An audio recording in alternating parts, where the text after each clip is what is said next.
세계 뉴스, 국방 소식을 소개하는 위클리 뷰글입니다. 여러분의 구독과 좋아요는 컨텐츠 제작에 큰 힘이 됩니다. 오늘 준비한 소식은 한국의 차세대 전차 개발에 대한 소식입니다. 2019년 10월 육군 기계화 학교가 주최한 기관 및 기계화 부대 전투 선발 세미나에서 기계화 학교가 자체적으로 연구한 차기 전차와 현대 로템의 연구 현황을 발표하는 자리를 가졌습니다. 사실 많은 전문가들은 현대 로템에서 선보인 차세대 전차의 개념은 2035년 이후에나 실용 가능할 전차라고 생각하고 있습니다. 그럼에도 불구하고 차세대 전차의 개념과 선행 연구가 빠르게 필요한 이유와 과연 차세대 전차에는 어떠한 첨단 기능들이 들어가는지 한번 알아보도록 하겠습니다. 첫 번째로 차세대 전차 개발의 필요성이 대두되고 있는 상황입니다. 대한민국의 자랑스러운 흑표 전차는 1995년에 개념 연구가 시작되어 탐색 개발과 체계 개발을 거쳐 2008년 완성될 때까지 무려 23년이라는 시간이 소요되었습니다. 이런 기간을 고려했을 때 2020년 초반부터 개념 연구를 시작해 2025년 이후부터는 핵심 기술에 대한 선행 개발이 반드시 필요합니다. 그래야 앞서 말한 대로 2035년쯤 차세대 전차 K3를 만나볼 수 있는 것입니다. 전통적인 기갑 강국인 레오파드의 독일, 메르카바의 이스라엘, 르클레르의 프랑스는 이미 다양한 차기 전차의 개념 연구를 시작하였습니다. 이스라엘은 1조 원의 예산을 투입해 카멜이라는 프로젝트 명으로 차세대 장갑차와 전차를 개발하고 있으며 독일과 프랑스는 러시아의 T-14 아르마타를 대응하기 위해 MGGS라고 불리는 차기 전차를 합동으로 개발하고 있습니다. 독일과 프랑스의 개발이 순조롭게 진행된다면 2030년에 MGGS라는 신형 전차를 볼 수 있을 것입니다. 한국은 2000년대 초반 막대한 개발비와 노력을 투입해 우여곡절도 있었지만 K2 흑표 전차를 개발하면서 파워팩을 제외한 거의 모든 구성체계를 국산화하는 데 성공하였습니다. K2에는 독일이 자랑하는 RH-120 L55 전차포와 동급의 한국형 120mm 전차포, DM53급의 날개 안정 분리 철갑탄과 K280 고폭탄을 개발해 배치하였습니다.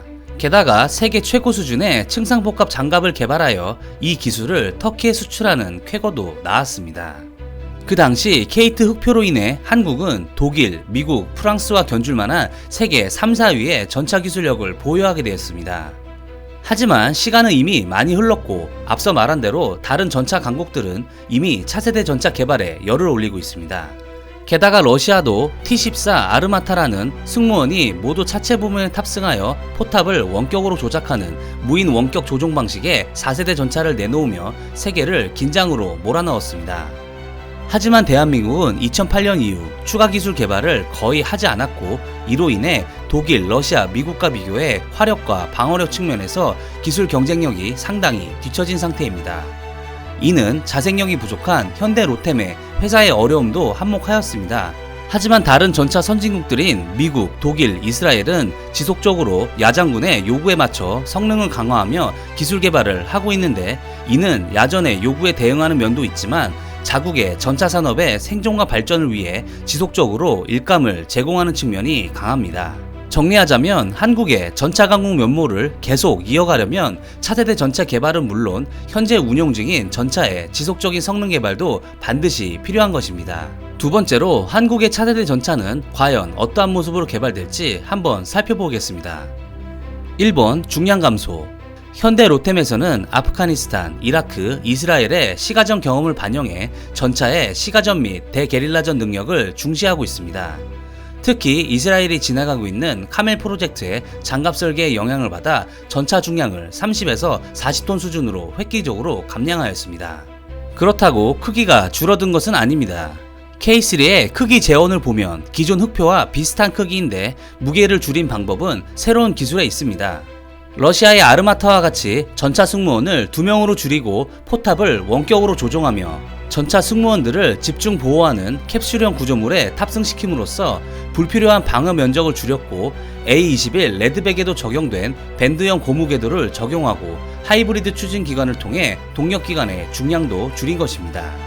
이에 앞서 설명한 바와 같이 시가전의 교훈을 얻은 기동성을 확보하게 되어 포장도로에서는 최대 80km/h, 야지에서는 60km/h의 속도를 확보할 수 있게 되었습니다. 줄어든 중량만큼 당연히 늘어난 항속거리는 500km 이상이고 전지를 사용하는 스텔스 정속 주행 거리는 4km 이상입니다. 2번 강력한 무장체계.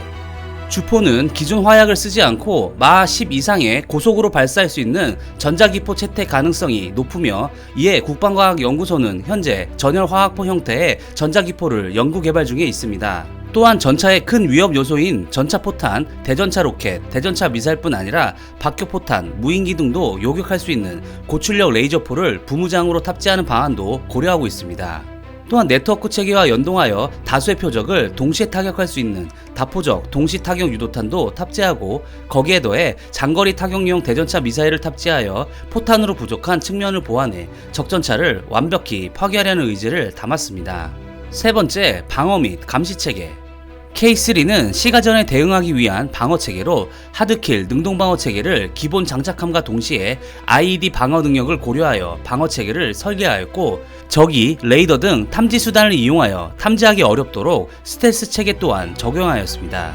또한 전시 중 밀폐 운영에 따른 시계 제약 문제를 AI 기반의 차량 운영 통제 장치와 360도 전방위 감시 정찰 장치, 전술주의 통제자 동화 체계를 기반으로 다목적 드론 운영 능력을 검토하고 있습니다.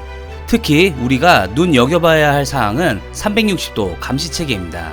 이 체계는 증강현실 헬멧을 적용해 앞서 설명한 캡슐 방식의 공간에서 마치 전차 밖에서 전장을 보는 것과 같이 시계의 제약을 없앴으며, 인간의 시야각인 70도 밖의 정보는 센서를 통해 승무원에게 전달되어 비상 상황에 빠르게 대처할 수 있도록 해주는 시스템입니다. 이미 이스라엘은 아이언 비전이라는 시스템을 개발해 메르카바에 시험 중에 있으며, 한국도 신형 전차에 적용하기 위해 개발 중에 있습니다. 4번 하이브리드 동력 체계와 스텔스 기동 능력. 전장에서 전차의 운영을 보면 대부분 기동보다는 매복이나 대기 상황에서 멈춘 채로 훨씬 많은 시간을 보내고 있습니다. 이때 대기나 매복 중 엔진을 끄게 되는데, 엔진을 끄더라도 나머지 주요 장비들은 계속 유지돼야 합니다. K3 전차에서는 하이브리드 기동 체계를 적용하여 여기에 납전지 대신 리튬이온 전지를 적용하였는데, 기존 납전지가 5시간 정도 대기해야 했다면 리튬이온 전지는 15시간 이상 엔진 시동 없이 대기가 가능하게 됩니다. 전차의 스텔스 기능 중 정숙성도 가장 큰 역할일 수 있습니다. 이에 K3는 하이브리드 동력 체계를 통해 4km 정도를 스텔스 주행 혹은 엔진 이상 시 비상주행까지 가능한 기능을 적용하였습니다. 실제 기존 전차들이 일정 규모 단위로 움직일 때 궤도와 엔진 소리로 인해 1km 밖에서도 소리가 들릴 정도입니다. 하지만 하이브리드 기동 시스템과 고무 궤도를 적용한 K3는 좀 더 조용히 적에게 접근하여 적의 준비 시간을 주지 않는 것입니다. 한국의 전차 개발이 지지부진한 이유는 북한의 전력이 상대적으로 노후화되어 지금의 전차만으로 충분히 대전차 작전을 수행할 수 있는 현실성도 있으며, 이로 인해 로템의 과감한 투자가 어려운 상황도 엮여 있습니다. 그러나 미래의 지상전 전장은 네트워크 기반의 동시 통합전 양상으로 복합 무기 체계가 유용하게 될 가능성이 크고, 인명 증시로 인한 전투 차량의 무인화 및 생존성이 중요한 요소가 되고 있습니다. 뿐만 아니라 전장 영역이 확대됨에 따라 전투는 효과 중심 작전 및 신속 기동전 양상으로 전개될 것이며, 도시 지역의 발달로 시가전 및 대테러전 작전의 중요성이 더 커지고 있습니다.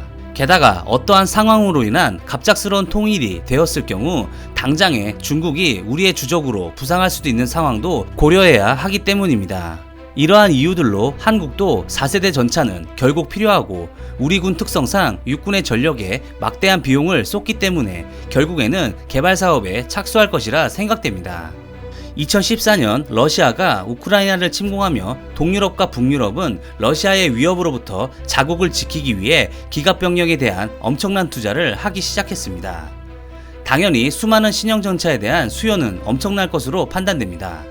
이에 K3 전차 개발을 서둘러 시작한다면 러시아의 위협에 맞서는 서방 세계와 중국의 팽창에 맞서는 인도의 차기 전차 사업에서 K3 개발 사업에서 얻은 기술을 적용한 K2 개량형 혹은 K3 전차를 이들에게 제안한다면 모든 시장을 장악할 수는 없더라도 많은 국가들의 수요를 충족시킬 수 있는 전차를 제안할 수 있을 것이라 보며, 한국은 K9 자주포와 같이 방산시장 역사에 또 한 번 획을 그을 수 있을 것이라 생각됩니다.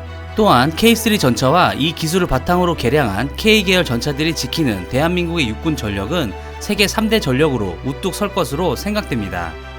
이상 위클리 뷰글이었습니다. 시청해주셔서 감사합니다.